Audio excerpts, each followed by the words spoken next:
Hey everyone, welcome to Flavor Talk with the Barbecue Pro Shop Factory team. I'm co-host Brian Neal, aka Mr. Freak of Smoke Freaks. And I'm Ann Neal, Ms. Freak. Together, Brian and I are the tongues and testers behind the flavor guide at Barbecue Pro Shop, the world's first comprehensive flavor decoder and buying guide for barbecue and grilling rubs and seasonings. Hopefully everybody knew that. So joining us tonight is our partner in flavor going all the way back to 2019, Jeff Pelmani, owner of Barbecue Pro Shop. Hey Jeff, how you doing? Good, everybody. Good to see you tonight. And tonight we are honored with a very special guest who happens to be one of our barbecue heroes, Rod Gray, CEO of KCBS, the Kansas City Barbeque Society. He's an incredible barbecue champion and purveyor of a popular line of rubs and seasonings called Eat Barbecue. Hey Rod, what's up? Hey guys, great to be here. Thanks for having me on. We are super happy to have you tonight. So a little bit for those who are tuning in about Flavor Talk. This is our monthly edition where we get together with some of the names and faces behind some of the big rubs and seasoning and barbecue, but also just members of barbecue family or who are up to interesting things, making stuff happen. And Rod has been around the barbecue scene since way before I was. In fact, I can remember sitting at home back when I was a working schmuck in the corporate world, watching you on Pitmasters. And that was one of the things that made me think, wow, this barbecue competition thing seems pretty cool.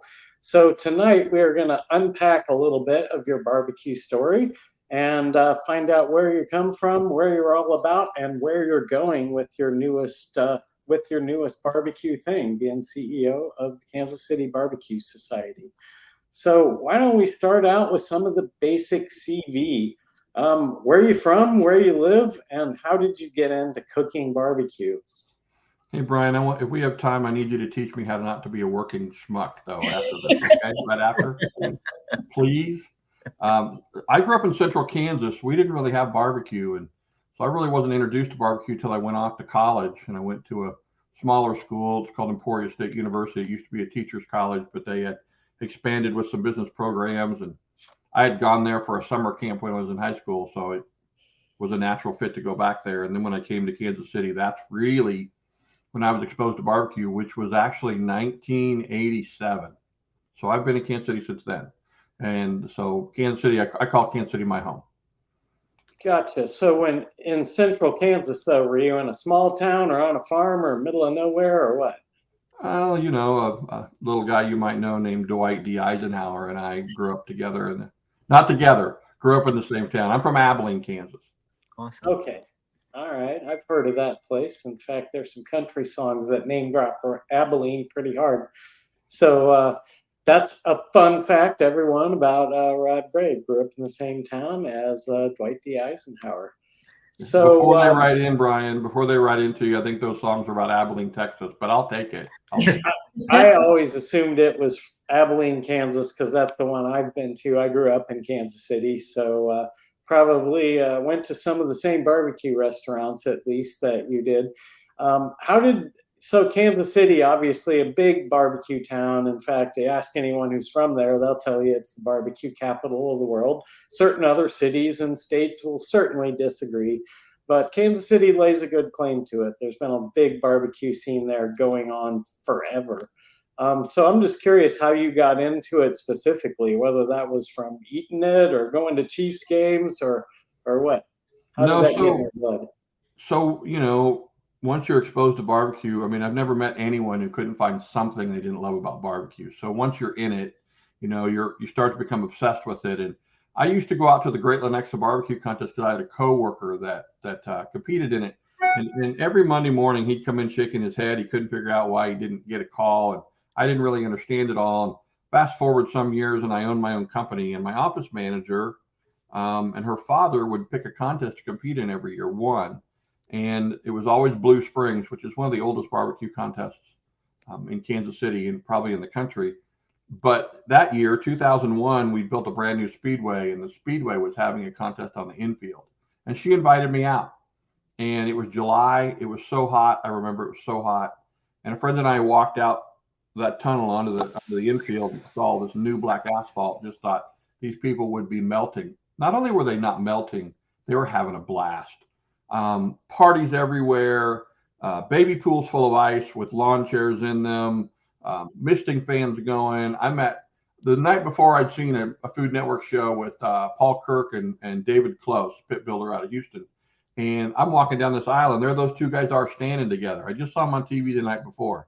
I went home and said to myself, I've got to get involved in this. It was just too much fun. And my wife was out of town that weekend, so I went down, got on the computer, and I stayed up all night reading about it. I found this old forum called the Barbecue Forum, BBQ Forum. Didn't know who was there. Later found out pretty much most of the best pitmasters in the country were on that forum.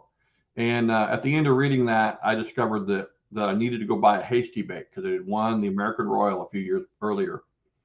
And before that week was out, I owned a Hasty Bake. That's how I got started. Wow. Okay, so had you been cooking any barbecue at all in your life or at home before that? Or did you just jump right in and go, okay, I'm going to be a competition barbecue guy? I mean, we toyed with it in the oven, to be honest with you. I remember some old recipe where you cooked these ribs in the oven and then you took them out and you put them in a paper bag, and the paper bag was supposed to do something.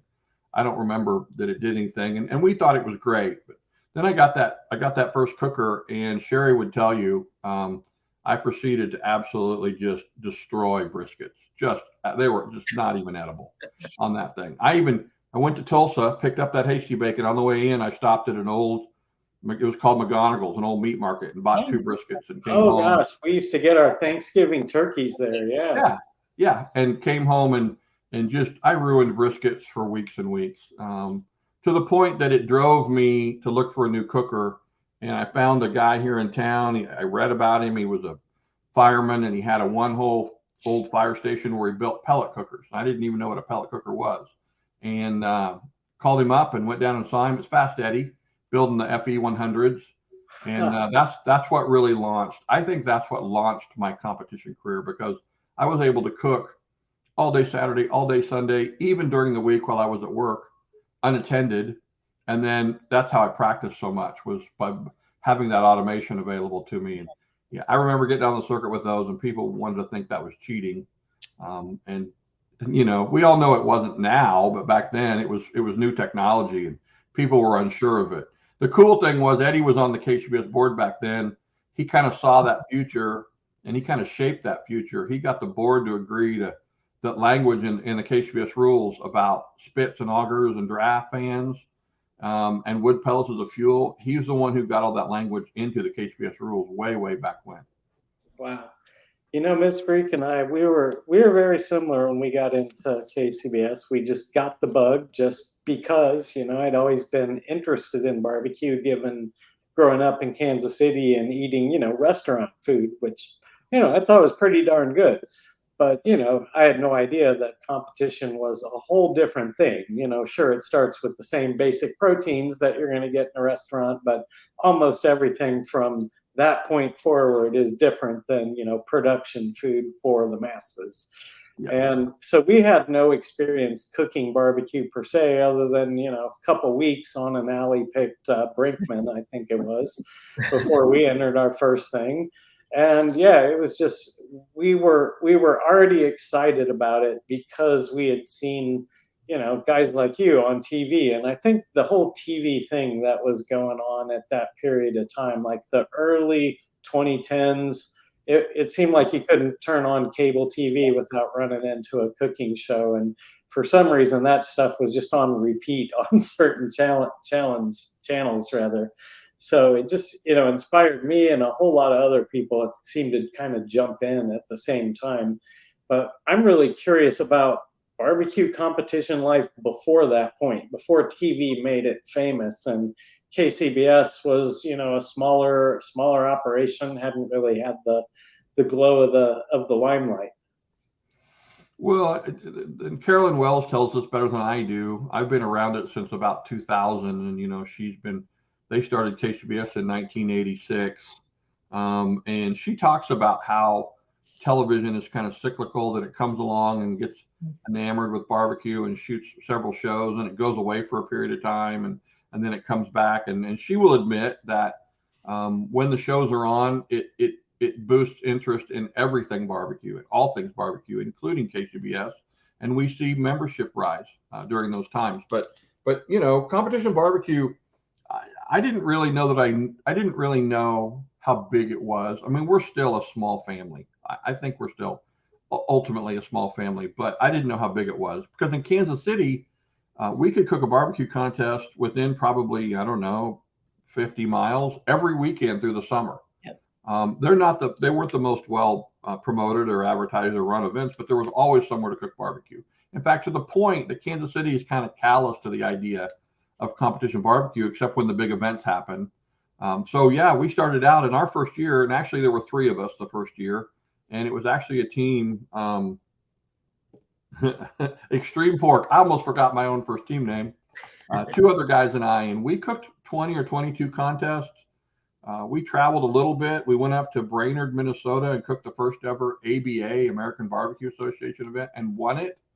And because it was enough teams, I remember Dr. Barbecue was there, Ray was there, and a lot of people I can remember that are gone. But we were lucky enough to win that, and I figured out that there were only 2 contests in Minnesota, so we had a 50-50 shot at going to the Jack.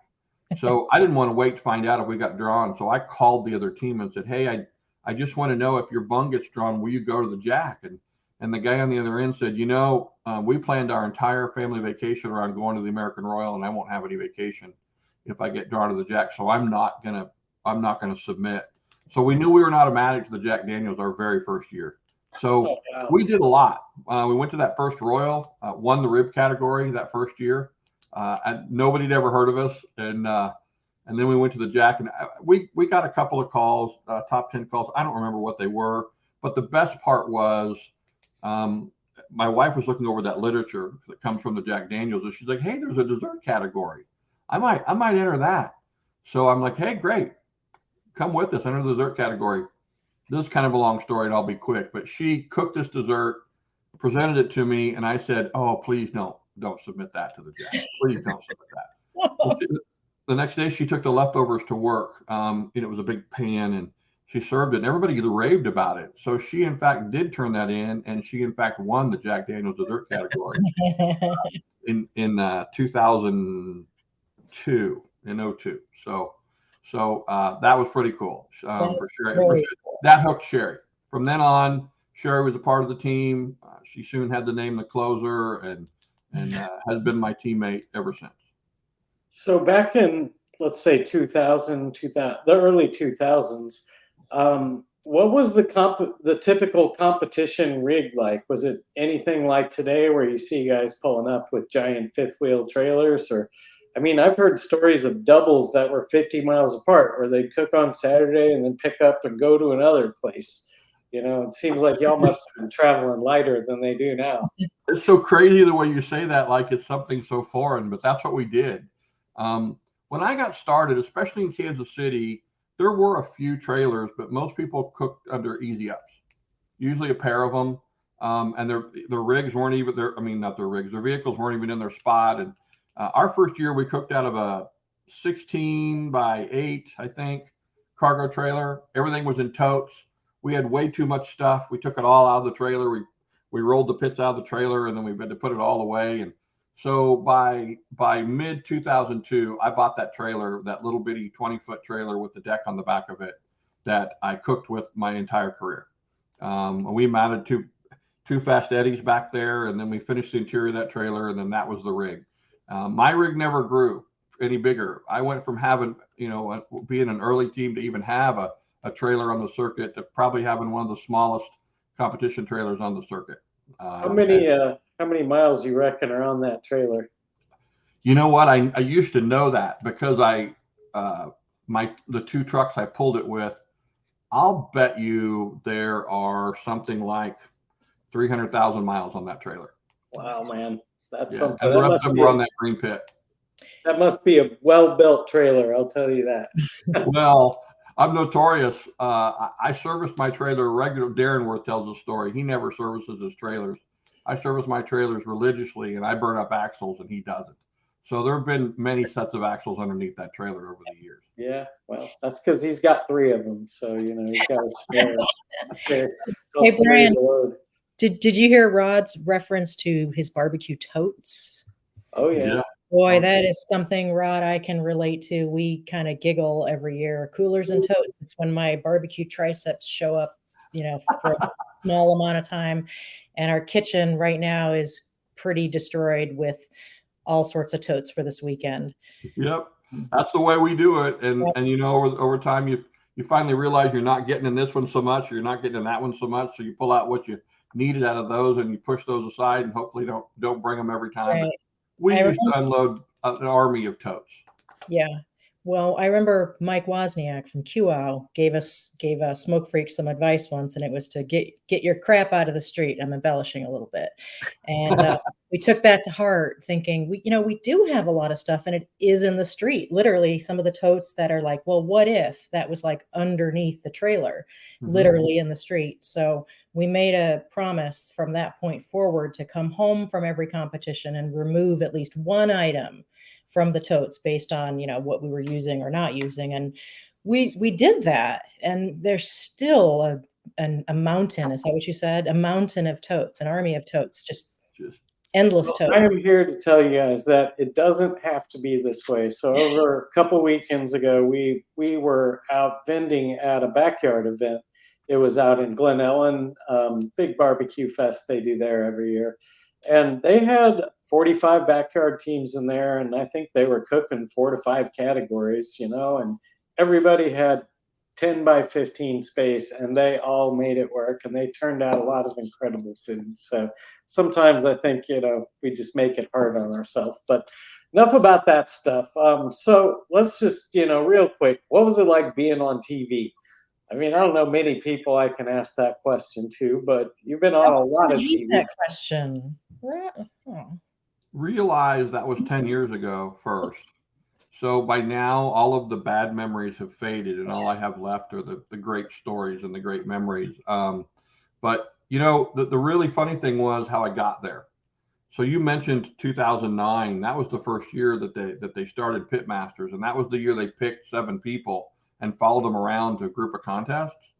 And I got the phone call. It was John Marcus, and John said, "Rod, I have good news and bad news." And I said, "Yeah, John, what's that?"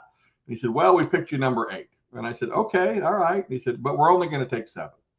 And I said, "Oh man, okay." He said, "But if you'll follow us around, we'll fit you in sometimes." And I was in the hunt for Team of the Year that year, and it was already, I think, August when we were having this conversation. And I thought, I can't give up on a Team of the Year chase for the TV thing. So I said no, which started a situation that was kind of a love-hate between Barbecue Pitmasters and Pellet Envy. And so the next year I'd went on and they'd say no, and the next year they'd ask me and I'd say no, and until finally we got down to a situation where there was a show going to be filmed in Kansas City, calling it the best pitmaster in Kansas City. And I kind of think they knew that it was going to be hard to not include me, and I kind of thought that they knew it would be hard not to include me. So we shot that show. That's how it really started for us, is that standalone show in 12. And then only because we won it, they decided to make an episode in the 13 series where they included the 3 winners of these shows that were kind of spin-offs of the Johnny Trigg year, which was the year that was in spring of 12.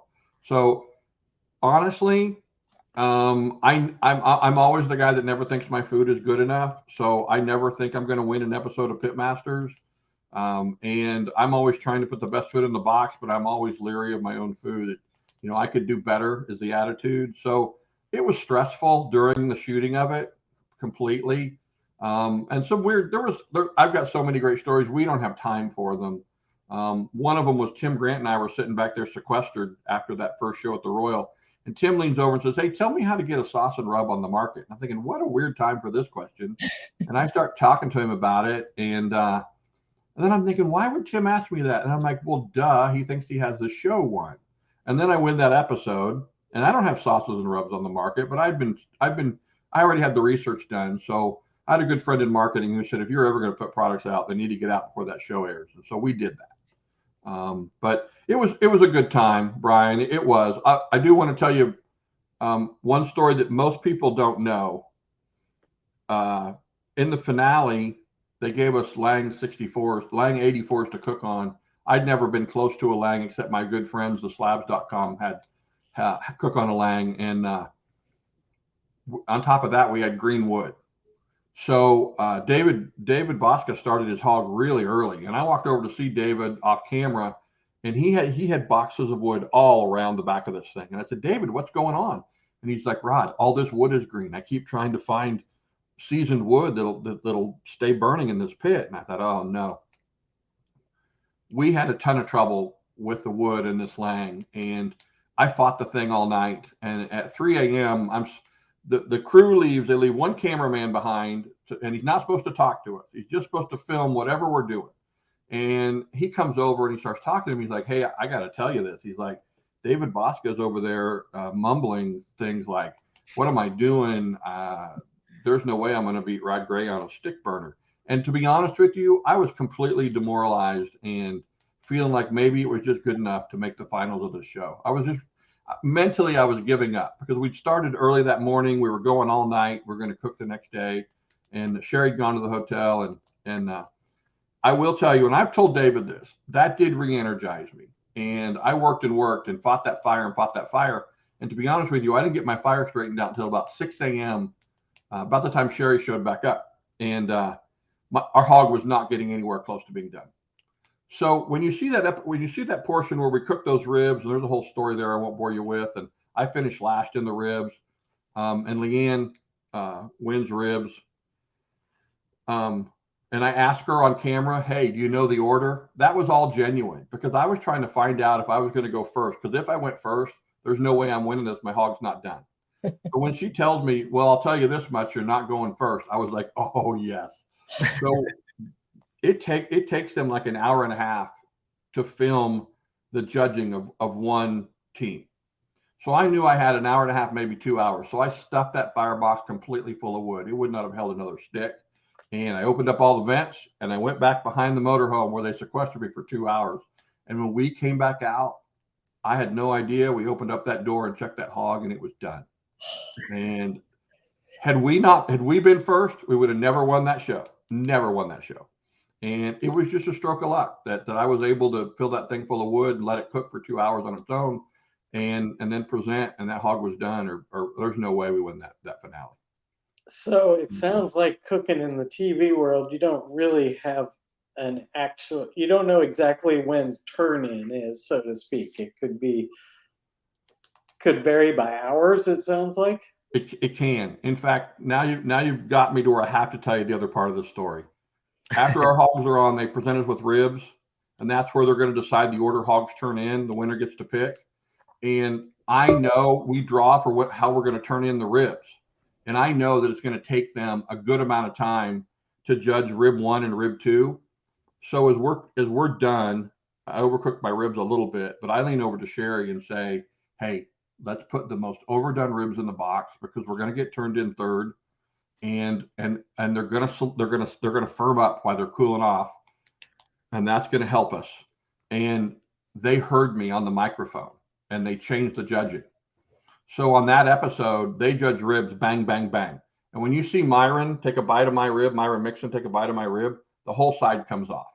And as a result, I get third out of 3 in ribs. And I'm a good rib cook in 2009. But I was playing the odds. And so when they start talking again, Melissa Cookston says something to me on camera, on mic, about she doesn't know anybody who's, I don't know, more of a chess player or a thinker or something. She's referring to what they overheard me say to Sherry and planning to put the overcooked ribs in. So it didn't work out for me, but I did have a plan. So, I'm going to tell you one more thing because it'll be worth it. In the semifinal in Lee Summit, when they're calling us for the winner, we thought we had no chance at winning. If you look over my shoulder this direction, Sherry's back over here and you can see her. And when they call us to win it, you can watch her say, oh, holy shit. Because we thought we had no chance of winning that episode. If you watch it again, you can see the words come out of her mouth. That's how crazy TV is. You just never know. You just never know. Yeah, and I don't know. To me, that particular style of show, I don't do a whole lot of reality TV, but when it comes to barbecue and cooking shows, I'm a sucker for that. But TV or not TV, it takes certain things to be a winner. It obviously takes great food, it takes some luck, but to consistently win, it seems that everybody I talk to who's been a champion so many times over has one or two things that they really think it's all about when you boil it all down. And I'm curious, what are the things that you attribute most to your success over the years? Starting with Team of the Year in that year 2009. How do you do it over and over? So, so everybody will tell you something different, and that's what's cool about cooking barbecue is there's more than one right way. Yeah. My thing, I felt like what gave me an advantage was the ability to taste my food right before it went into the turn-in box and know what adjustments I should make to either balance it or make it pop or add some moisture or whatever it is I needed to do. Jeff Staney owns Oklahoma Joe's Kansas City now. I'm sorry. And he used to have a brisket contest where you turned in whole briskets because he didn't want to find the guy who had the skills to make those adjustments. Mm-hmm. He wanted to find the guy who cooked the best brisket, and the judges actually sliced it and sampled it. So he was looking for the best cook. I may not be the best cook, but in my day, I could taste my food and know what I needed to do in seconds to make an adjustment to it, to make it pop and be successful in the judging tent. I think that's my key to success is that and I had Sherry tasting. Sherry was great at tasting and telling me what I needed to do because I'd had my head in the smoke all night, and that always dulls your senses. Yeah, for sure. Wow. Well, take note, everybody. If you wanna be great, that's always something to work on is really tasting your food. And I can't tell you how many times we've gotten in a rush and sent a box without even tasting it, and that you go to awards with just a pit in your stomach because you don't know. You have no idea what's out there. Yeah. No. Yeah. No. That's my one tip. If I could only give somebody one tip, play around. Use big flaky salt. Crush your salt down to a dust. Grind your rub. I mean, I was an original rub grinder back before I saw many people doing that. Now I know that everybody's doing it in all different kinds of ways, and even Phil Hopkins introduced a little bottle called gunpowder, which is actually a finely ground rub. In my opinion, Phil will probably tell you differently, but in my opinion, that started based on something I was teaching in a class to do that. So have those things at your disposal so you can find ways to change how your final product tastes. Yeah. That was a big breakthrough for smoke freaks in barbecue, where we were getting certain results, but not, all of the results. And we had another, cook taste our food, taste as much, taste everybody's food as much as people are willing, to share. And he was really brutally honest. It's good, it's tender, it's good, but it's kind of flat. And we were like, oh, and he talked about, I cook just like you guys cook, but it's all the stuff I do after it's done cooking that sets me apart. And that was just a huge light bulb for us, that went off in terms of all the finishing techniques and all of that. So am I tipping your hand if I asked you guys, you're pretty successful in the steak circuit. Don't you taste that other steak and maybe make some adjustments at the end? Absolutely. I always want to do a practice steak. I always want to do a practice steak right before I turn in what's called my, production steak, the steak I'm going to turn into the judges. And, sometimes the schedule is tight or you show up later or, whatever, you can make as many excuses as you want to not do that. Oh, I just practiced at home the other day. Well, it's not with the same type of steak that you're going to be picking from, to do your cook, for the judges. So always, how's it going to carry over? What does the weather and all of that do to, your cook? And then any flavors that you need to adjust, at the last moment, like you said. Yeah. Yeah. And in barbecue, you guys know this, Jeff, you even know this. When you're in there cooking all day and it's time for turn in, the last thing you really want to do is taste your own food. You have to make yourself do it. You just do. Yeah, sometimes it's more of a surprise. Yeah, that's true too, and not a good surprise usually when it's a surprise by that time. Yeah. Ms. Freak has always been our primary tester, and I count on her so much for ribs especially. And one competition. I don't remember what year it was, but she got the idea somehow that she just was tired of eating barbecue, so she wasn't going to swallow. She was going to spit these things out, but she didn't tell me. So I'm sitting there, I'm trimming bones, and I hand her the couple off the end, and she tastes it and she spits it out, and I just didn't say anything, and I give her another one, and she tastes it, and she spits it out. Now I'm starting to sweat bullets, right? I'm like, what is going on over Cooked there? 6 racks and none of them are decent to turn in. What happened? It's the I think same. we got to 4 before I'm just like, WTF, man? What is happening? Why are you spitting it out? She's like, oh, I'm sorry. I forgot to tell you. And Oh, that's hilarious. from that moment, I knew Hilarious. the power that I had. And I said to myself, this poor animal had to die so that we could do this. The least I could do is sample it, and enjoy it in its entirety. So I've never done that again because that really freaked Mr. Freak out here. Well, that may be the communication issue, Ann. I don't know. That may not have been the actual act. I know Sherry would have walked over and spit all my stuff out without telling me what she was doing. I'd have been like, what is going on? Absolutely. All right. Well, let's move on and talk about the present, where you are CEO of KCBS. I understand you just celebrated about 1 year in the hot seat or the top seat, however you want to look at it. How's it going so far? How do you like your new life? It's going. Here's the thing. I served on the board for 5 years. I cooked on the circuit for 20 years. When the job became available, I just submitted my resume. I knew what I was getting into. And listen, this is the same spiel I give anytime anybody asks me how it's going. It's going fine. It really is. KCBS is a really big ship, and you don't turn that ship quickly. Not that I'm looking to turn it.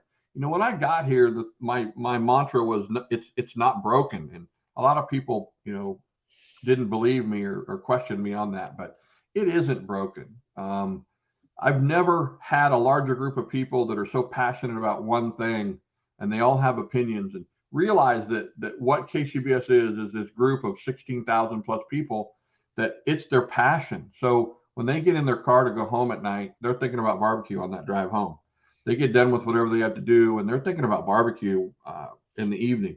They drive into work the next day, they're thinking about barbecue, and then they go to work and have to do that. So this is what they do, even mentally, to escape work. And so everyone is so passionate about it, and they're so opinionated, and I get that. And you can't please all the people all the time. We'll try to please as many as we can. We won't get everybody.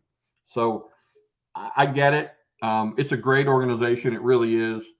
You think about what we do, and I have this group of contest reps that are really nothing more than volunteers. They make a little bit of pocket change for 2 full days of work at a contest. Those folks are the most passionate of anybody to give up their days to do this for nearly nothing. But every aspect of it, the organizers, the reps, the judges, the teams, everybody is super passionate about barbecue. And that really, if you take a step back from it, that's so cool. That is so cool that there's such a large group of people so excited about barbecue that they want to share it with everybody and talk about it all the time. So what does the CEO of the Kansas City Barbeque Society do kind of week in and week out? And then in the big picture of where you're trying to go over, a 2 or 3 year horizon, what do you do at that level? I'm really interested to know. So I like to sit around in my big office with my feet up on an ottoman and a big overstuffed leather chair and smoke cigars all day. But no, Do they feed you barbecue or? Realize, Brian, that KCBS has a full-time staff of 5 people, including me.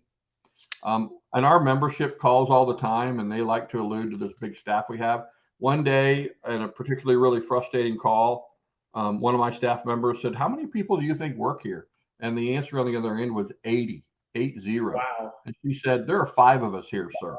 But the point is, we do a lot with a little, and I'm hands-on, and everybody, it's hard to pigeonhole anyone into a specific role because we all answer the phone, we all respond to emails, we deal with membership, we deal with team of the year, we deal with judges, we deal with CBJ classes, we deal with contests, we all do it all.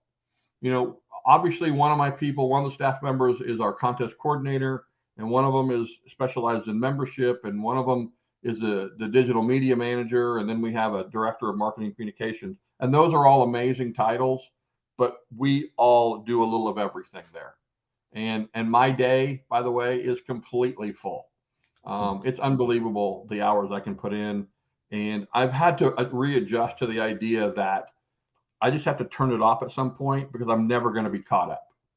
Yeah. So in terms of what I do a little of everything. I spend a lot of time talking to new folks who want to host a barbecue contest, who don't have any idea what that's about and what that looks like. And they always want to know, is it a great fundraiser?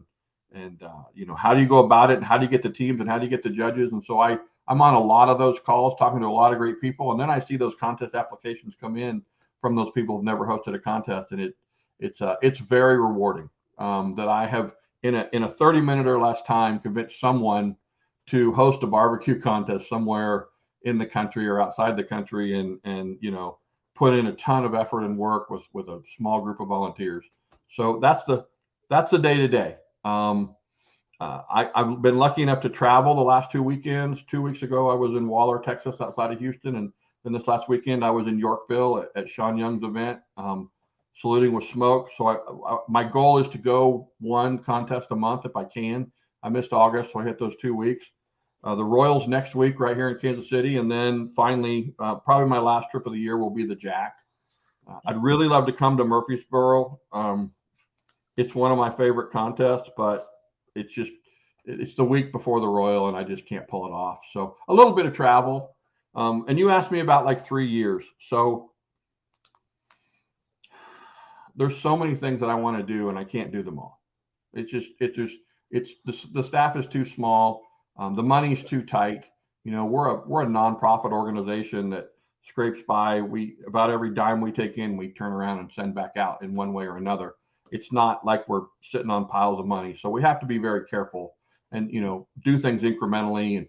But there are a lot of things I want to do, Brian. I'll name a few of them. One, I would love to find a way to start a network of competitions for youth. Maybe high school, maybe college, maybe military, probably high school. But there are hurdles there. Where do those teams find the money? And where do they find the chaperone and the cookers and dealing with I'm sorry, I thought someone was giving me a tip to tell you, and they're texting me, but that's a big project for me. But and there are some people lining up ready to write a check to do those kind of things, but I want to get it right the first time, and there are a lot of logistics there that I need to work out. But I really, really want to do something, because I'll be honest with you. The KCBS members are aging out. They're all getting older, and we're not attracting along a lot of the younger people. But I do think that some of the programs that were started before I got here, and I'll give you a couple of examples, the Backyard Series of barbecue contest and the One Meat contest. I think those both are amazing events. And someone had the forethought to say, you know what? The younger folks don't want to invest 2 days and buy $100,000 dually truck and a 40-foot trailer with living quarters. And how do we get them involved? And I think the Backyard Series, which is a one-day event with typically two meats. And I think the One Meat contests, where either backyarders or Master Series folks both can rub elbows and compete and earn points for their team of the year chase. I think those are an amazing, well thought out idea, and I love that idea. So I want to keep those going, and actually promote them even more. But and then I want to keep the ship upright for the next 3 years if I could do that. Which it sounds easy, but it takes work to keep things going down the tracks right, and that's my goal. So in terms of events coming up, you mentioned the Royal. That's one of the crown jewels of competition barbecue, as far as many are concerned. What else you got coming up that you want to talk about in the KCBS world?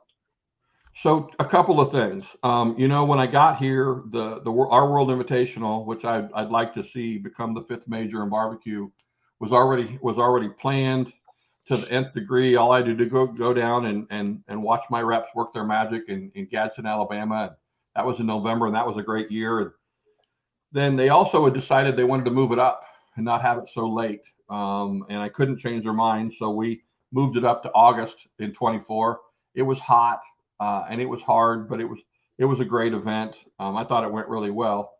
But this year will be the first year where we pull the banquet out and make it a separate standalone event. First time in 3 or 4 years now that we do that. And I remember those and I loved those. Those were some of my best memories. But we're going to do that January 13th of this year at Harrah's Casino in Kansas City. We're going to have the banquet as a standalone event, the annual awards banquet, where we crown our winner, our Masters Team of the Year, our Backyard Folks, Turkey Smoke Team of the Year, and do all of our awards for judges and the Gary and Carolyn Wells Awards and all those things as a standalone separate event where we're all not worried about the gash we found when we cut open our brisket at the event, or that we didn't like our ribs, and we're not worried about that stuff. It's just a good weekend to have it. And I realize that banquet is for the people who are going to receive awards and maybe not for everybody, but I really want to celebrate that weekend. So our breakout sessions are going to be spectacular at this event. Something I haven't seen KCBS do, I think, ever. I know it's been done around the country at some different events, but we're going to set up and bring in the top pit masters, the most knowledgeable people, and we're going to have sessions on if you want to bring a sauce and rub to market and have the top guys there talking about it. Tim Shear, hopefully Malcolm Reed, and guys like that, Craig Sherry with Texas Pepper Jellies and Craig Sauce and David Bosca, people like that, who you can ask questions of in an audience and find out the details of bringing sauces and rubs to market. We're going to do another one with restaurateurs where we hopefully have, Darren Worth and Chris Lilly and Brad Leininger and some of those people. And you can ask them questions about becoming a caterer or a vendor or opening a restaurant and what the pitfalls are. This is the kind of information that really you can't get anywhere else. Yeah. And then the one I'm proud of all of them. Don't get me wrong. We're going to do a marketing session on how to market yourself and hopefully have Melissa Cookston and Tuffy Stone. But the one I'm really proud of, and I'm calling in about every favor I have and some I don't, is we're going to have a keynote breakout session, 2 hours long. And I have commitments from most of these folks, not all of them yet, but Myron's committed, Myron Mixon, Johnny Triggs committed, Chris Lilly has committed, Melissa Cookston has committed if she doesn't have a conflict. And I'm still waiting to hear from Tuffy. So Tuffy, if you're listening, hit me back with that text and let me know you're coming. But I'm going to get those 5 guys, those 5 pit masters, and maybe 1 or 2 more and put them in a room. And we're going to do a 2-hour session with a moderator where basically it's driven by questions from the audience. And it's, no holds barred, ask anything. I mean, I don't know that I've ever seen all those names in one room at one time together. And I think it's going to be a blast to do. So this is those are what I'm trying to put together in breakout sessions for this banquet. So this is January 13th next year in Kansas City. Sounds like it's an all-day event or the better part of a day in the banquet. So who all is allowed to go? I understand it's mainly to get awards at the end, but the session sounds really cool. So if you're a KCBS member and you buy a ticket to the banquet, then you have all access to the breakout sessions. And I'm probably going to get this wrong, and Rhiannon Dickerson, my director of marketing communications, is going to kick my butt tomorrow. But if you're a KCBS member, I think there's a small fee for you to get into the breakout sessions if you're not going to go to the banquet. And if you're not a KCBS member, we're just going to ask you to join on the spot because it's only $45 for a year's membership to KCBS. And then that same fee, which I think is $75. And then you have all access to all those sessions, see all those people. And those aren't all the sessions. We're going to do a town hall. We're going to do an organizer roundtable. We're going to have sessions that aren't just for pit masters. Even though that last keynote session, I think I can't think of a person who wouldn't want to be entertained by sitting in that room for a couple hours and hearing what those guys have to say. And maybe grabbing a picture with them when it's over. Awesome, Rod. Well, let's move on to a little bit of flavor talk here. So Ann and I have been using the Eat Barbecue line of seasonings for, almost as long as we've been in barbecue. And since you've got this wealth of competition experience, I have to believe that some of that went into the making of these products. But I'm really curious just to have you talk about how you develop some of these, and maybe most importantly, how do you like to use them? Make them accessible to anybody who's listening. Maybe give us some shortcuts. So, if you don't mind, let's start with one of my favorites, which is the most powerful stuff. Wait, And that's one of my favorites. yeah. Come on. Well, while you're talking, I'll share some stuff. So, Well, anybody who asks me gets this story, but in terms of how I came up with my products are inspired by other people's products that I used prior to coming out with products. And I think that's how a lot of people do it. So I took inspiration from some of the older rubs and sauces that were available and I was using and winning with, and said, you know what, I want to recreate this and make this tweak or that tweak to it in a way I think will improve it. And that's what I did. And so most powerful stuff was really, I call IPO my first product because that's initial public offering. That's a sauce, but I think most powerful was probably my first product. It's my all-purpose rub, and it's what I call a savory rub. If you taste it on your finger, it's a lot of salt, and then you start to pick up some other flavors like onion and garlic and chili powder and cumin and of course black pepper and then little other notes in there. But it's just a good basic all-purpose rub, and it's the rub I used in competition exclusively on my brisket, including to be the national brisket champ in 2000. I think that was 2007 or 2009, and runner up one year. But that's a very well-rounded product. It's all-purpose. It gets used in ways that you wouldn't think of that are outside of barbecue. I think Ann has one that she likes to use it for. Just today, I'm making sausage gravy for B&G at Murfreesboro, and Rod had filled me in on a little secret. We too, at Smoke Freaks and Competition Barbecue, had a lot of most powerful stuff on our brisket turn-ins over the years. But the more Brian and I started doing this flavor testing, the more we really had breakthroughs that these may be called barbecue seasonings, but these are seasonings. These are flavors that we can deploy in all kinds of ways. So I hit Rod up one day and he told me about throwing a little most powerful stuff into the mix for my sausage gravy recipe. And Rod, I mean it when I tell you, I have not made a batch of sausage gravy that hasn't had most powerful stuff in it. So try it. I mean, I use seasonings in place of, the regular stuff that most recipes call for. I just try to align them a little bit and, go from there. And wow, this one is fantastic at that. Yeah, it's a great rub. I rim my Bloody Marys with it too, and people use it in a lot of ways that aren't related to barbecue. And it's really humbling every time somebody sends me a note and says, you know what, I love your seasoning and I'm doing this with it, and it's not cooking a brisket or cooking barbecue. It's something else.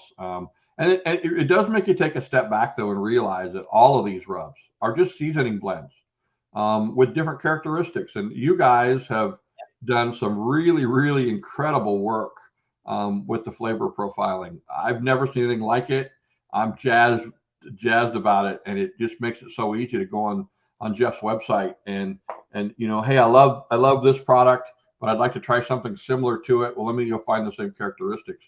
And all of a sudden you've got a new rub to try. And it's not just a shot in the dark. You're already honing in on something that you probably already like. You guys have done a ton of hard work. And I hope it's paying off because it's incredible stuff. Well, in terms of characteristics, most powerful stuff is one of the very few that are just perfectly balanced in every dimension. And I'm curious if that's what you were going for, or is it just one of those things where that's what Ann and I happen to agree on? Well, I mean, Brian, I didn't say, hey, 10 years from now, I really hope that Brian and Ann try my rub and it's perfectly balanced. But I really was going for an all-purpose rub. And all what I call, and there are tons of them out there. And I think what's it say on the label, purposeful instead of all purposes, is purposeful rub. But yes, I was looking for balance. That is the key to this rub. And I think balance is probably one of the things that, in the long run anyway, wins barbecue competitions. Because it took me a while to figure it out, but in a lot of ways, it's about not offending anybody. And balance seems to be one of the best ways to achieve that. That's my mantra: offend no one. In competition barbecue, your goal is to offend no one. All right, so we used a whole bottle of that stuff last week or 2 weeks ago, cooking whole hog and doing a big vending event, and it works perfectly well on hot and fast pork in the form of whole hog. I just love the color on it, and that's one of the reasons I reach for it for all kinds of things. He comes So home from doing this cook, and I had, given him a bunch of seasonings. I'm like, now we got to get these back, Brian. Okay. So he walks in the door, and I'm like, well, you brought the seasonings back. You brought most powerful stuff, right? He's like, used it all. I'm like, the whole thing, and we well, buy it's the a big big jugs, thing. they're I almost mean, 29 ounces. yeah. So, Jeff, I know you can help us out. Oh, Yeah, absolutely. I think it looks like Jeff has a little bit of it in stock. I think I see a bottle there. Brian, I will tell you, I'm glad you mentioned the color, because that's the only thing that I've improved on since I introduced the most powerful stuff. Is I did go back and ask them, worked with my co-packer to improve the color, and we did that. Mm-hmm. And for those of you who do not know, be sure and store your barbecue seasonings in a dark place. The sun will absolutely destroy the color of seasonings, and even like just the overhead lights, it doesn't need to be direct sunlight. And you'd be shocked at how fast it can happen. A couple of months you've been away from that seasoning, you pick it up, and the front side is lighter than the back side. So keep that one in mind. Pro tip for you guys who hoard seasonings like Anna and I do. Let's talk about this one, Zero to Hero, starting with where'd that name come from? Why'd you decide to call it that? Well, the idea is you buy a bottle of that, and you go from zero to hero with your That really? It works just like that? Yeah, that's all you have to do is buy it. You don't even have to sprinkle it on anything. Just Stand there with it in your hand, and all of a sudden you're the hero. Yeah. All right. Well, what do you use this stuff for? Looks like it's a pretty bold seasoning here. This is my competition rib rub, and it is a little bold and it's a little sweet. I will tell you that it is my #1 seller, far and away. It probably outsells my other 4 products in the neighborhood of 4 to 1. It's the rub that I push out the door day after day after day after day. I just brought Jeff a big batch of it. It's absolutely fresh from being made. It can't be more than about 2 or 3 weeks old, which is, you don't know the rub business. That's pretty incredible, quite honestly. And I produce this, by the way, I produce all my rubs in small batches with the idea that I want it to turn over. But the game I play is the idea that sometimes I get caught by production being further out than I expected it to be. And then I'm out of it for a week or 2 or 3. And I hate that, but I offset that with the idea that if you grab a bottle of my product, for the most part, it's going to be really fresh. Yep. I think Jeff even had somebody send him an email and say, I've never cooked with anything fresher. Yeah. Well, yeah, that last shipment, we sent it out to a vendor, and he sent a photo because he's like, it smells amazing. I've never had it this fresh. And, and Rod said, he replied back, I love seeing that. Yeah, that's a huge compliment when somebody realizes how fresh my rub is, because for the most part, it's always fresh. Yeah. Yeah, seasonings definitely have a half-life, and it's not that long, right? Yeah. So Brian, this is my rib rub. I put it on my pork. I mix it with most power stuff, 50-50 on my pork. And I used it on my chicken until I brought out sweetness, and then I started to use sweetness on my chicken. So I pretty much use I used all my own products in competition, and I used maybe 2 others total. So if I wanted to produce products that if someone walked up to me and said, do you really use these? The answer would not only be yes, it'd be absolutely. And I win with these. And so that's what was behind all of my products, is they've got to be something I use. And that's why I don't have a bunch more because it's not that easy. So aside from the fact that Americans like sugar, what do you think makes this one so popular? Is this all competition people, or people buying this to use at home? No, this is so it started as all competition people, and it's still a lot of competition people, because I even had my co-packer, the salesman at where I have my stuff made, introduced me to another person in their company, and he said, Rod sells a lot of bulk, indicating that not everybody does that. So he's saying I sell a lot of 29-ounce shakers and a lot of 5-pound bags. But this rub is caught on with a ton of people who aren't competition folks, because Kids seem to love it. It does produce great color. It produces some sweetness. It does have some balance to it. It even has a little bit of smoke in it, which is, I know there are some rubs out there that do that, and it's the right amount where you smell it and it smells a little different, but you can't quite put your finger on the fact that it has a little bit of smoke in it. I don't know. And maybe it's the success I had and some of the other people who used it and taught it, but Zero to Hero is an incredible seller for me. And people don't just order a few cases of it; they order a lot of it. 5-pound bags and grows. It sells It a lot goes- of 5-pound bags. Yeah, Zero to Hero goes in a lot of the chili that I make, just in the stove top or whatever.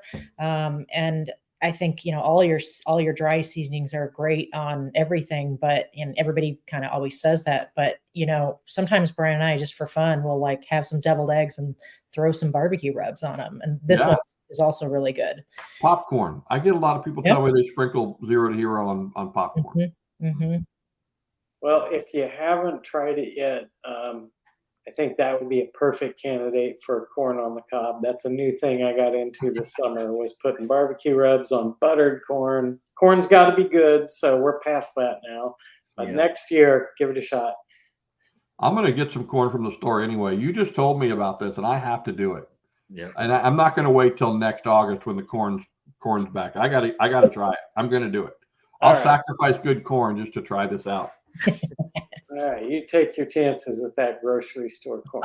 But, I bet it'll transform even that. So I believe this next one is the latest product that you released a few years back. Is that right? The Sweetness? That's correct. Sweetness is. I introduced the four of them in 2012, and then I'm too old to remember the year, but this came along several years later. It did, and I'll give you a hint. If you put it in one hand and Zero to Hero in the other hand and taste them, you will swear to me that they're different rubs, and they're not. I'll tell you the truth. This is an MSG-free version of Zero to Hero. That's the difference.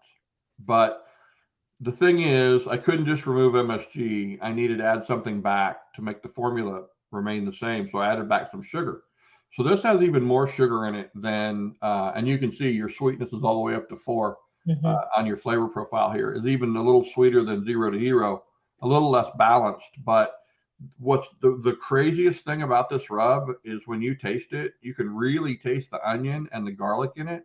It's exactly the same amount that's in Zero to Hero, but that sugar actually pushes forward the onion and the garlic flavor in this rub.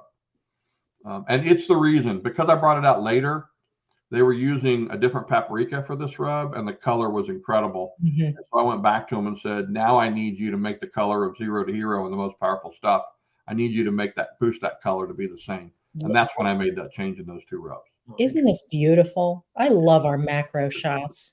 I mean, look at this. This is art. It really is. Truly. I could look at these all day. Well, I just like that you can really get a sense of, what what the blend's all about. Like this one clearly has a lot of, regular sugar in it.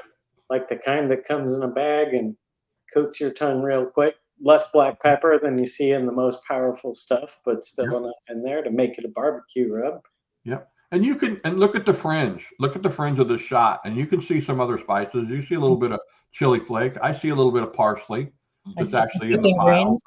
But yeah, you can pick out things in this shot. That's incredible. I've not noticed that shot this close before.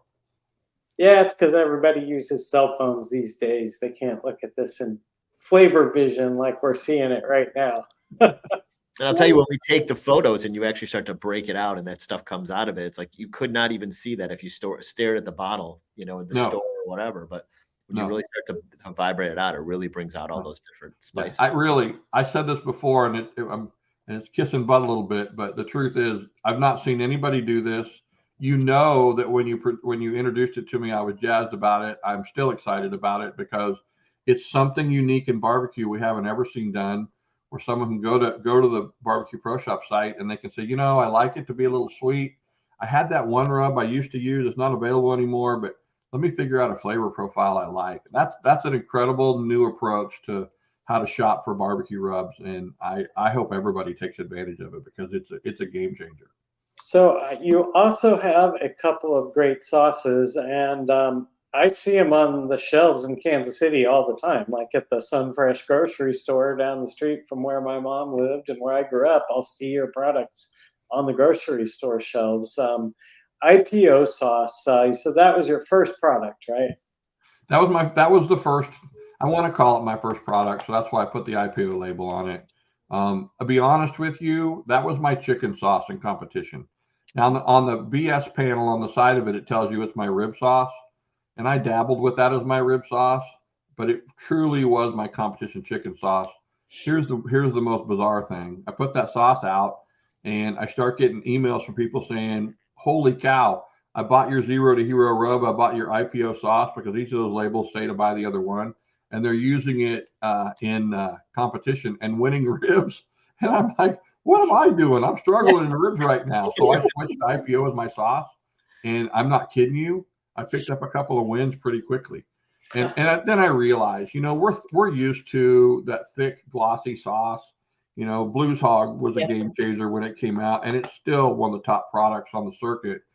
But a little slight twist in flavor profile that doesn't shock the judges, but gives them just a little twist on what's going on. So I think the apple cider vinegar that's in IPO probably does that, and still creates a great sheen. And right before I finished cooking, I cooked a few times and had some really great success with that combination, even though it wasn't intended that way initially, even though the panel said it was. It was my chicken sauce. But yeah, and that's what's different about it. So to me, it does taste like it seems obviously developed for competition, but I can't imagine there's many competition cooks frequenting the Sunfresh in my mom's old neighborhood. So I'm curious, does the public eat this stuff up? I mean, it is great on tater tots, I will say. It's great on French fries, I will say. So I wouldn't be surprised, but it's kind of it's like, wow, compared to your standard Kansas City sauce. Yeah, because it's bright, because it's got the brightness from that vinegar. But Brian, I'll tell you this: it says on there a Memphis sauce that defected to Kansas City. I think that hurts me in Kansas City. The next big thing, my other sauce probably outsells IPO in the Kansas City metro area, like 4 or 5 to 1. Right. But outside of Kansas City, IPO sells a lot more sauce. So when I get away from Kansas City, folks like that flavor. And then I see these weird pockets. Wichita, Kansas buys a ton of IPO. I don't know what's going on down there, but they really like that sauce. And there are these certain pockets around the country that really like IPO. So for as long as you've been in Kansas City, and as well as you know the Kansas City scene, I'm wondering if you will name drop a few of your favorite barbecue restaurants that folks from out of town should hit up when they're passing through. Who do you like these days? So that's a really tough question because of the job I have, right? But I did go on a radio show here in town a couple of weeks ago, and we had this discussion. And I have to say it this way. Even mediocre barbecue is really great food. So, I learned years ago in Kansas City, somebody said, I went to this little hole in the wall. It's clear out in Grandview, and it had the best ribs I've ever had. I'm like, the best I know that place. And I was like, yeah, okay. They moved, didn't they? What's that? They moved, didn't they? Yeah, they moved. The ribs were just okay that day. But realize, you go to a barbecue place, and if you happen to hit the jackpot and they're just pulling fresh ribs off and they throw one of those on a tray for you, you're going to have an amazing meal. Yeah. So, but some of my friends that have been competition people with me, rubbed elbows with, Rob McGee, the late Rob McGee at Q39 is still really amazing food. That's upscale barbecue in Kansas City. And Joe Pierce, who's a good friend of mine, and he and his brother Mike are turning out great food at Slaps Barbecue. I love Joe's Kansas City. I always have. The Z-Man sandwich is it's an icon here in town, and it's never a bad sandwich. It is never a bad choice. And they have amazing ribs too. But there are lots of places I go eat barbecue. Believe it or not, the newest one for me, Meet Mitch here in Kansas City, and Mitch Benjamin is a friend of mine, and I told him I hadn't been. I was waiting for his settle in a little bit, and he coaxed me into coming, and it's some of the best barbecue I've had in Kansas City in a long time. I'm proud to have Meet Mitch here in town, and his ribs, Sherry, the closer. We don't eat barbecue typically. I go and eat Mitch's chicken sandwich, which is just outstanding. It beats Popeyes and all the fast food places, and he has a great smash burger, but the closer goes and orders a slab of ribs, which is incredible because we don't eat barbecue, but she loves those ribs. So I'll get 5 text messages here in the next 10 minutes scolding me for picking out a few people. There's a ton of great barbecue here in town. Yeah, we didn't mean to get you in trouble. So Jeff, right. What about you? My texts are starting to come in too, Rod. Sorry. All right, Jeff, name drop someone else from Kansas City that you like. You got any favorite places out there that you've been? Who, myself? Yeah. Oh, you know what? Kansas City Barbecue. I went to University of Missouri in Columbia, and when my friends took me to Gates, and granted this was way before I was introduced to barbecue, I thought I died and went to heaven. Mm-hmm. And Gates spicy sauce, I hear people, we talk barbecue sauce, and I talk ad nauseum with everybody. That is one where people constantly are like, that is the best. I'm like, I am with you.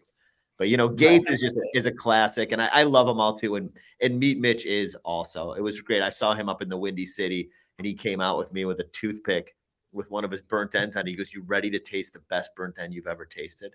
And it was pretty darn good. And he sold out of those. Chicago loved those. So, and all my friends have been raving about Meet Mitch. So yeah. I will say, up until I got into competition barbecue, I used to move a lot of Gates spicy barbecue sauce around the country, even the world, because I loved it so much. And I was just trying to spread the gospel. Go, this Gates spicy sauce is the best. Kansas City people are a little hardcore about Kansas City barbecue, and Kansas City sauce is a specific thing, right? It's got to taste a certain way. It needs to have a little molasses a lot of times. But I grew up on a place called Smokestack. It became Jack Stack later on, but we grew up fairly close to the Martin City location. And that's just such a funky little building, at least the original, which is still there, surrounded by the expansion. I just have some of my best memories about having special family meals at Smokestack.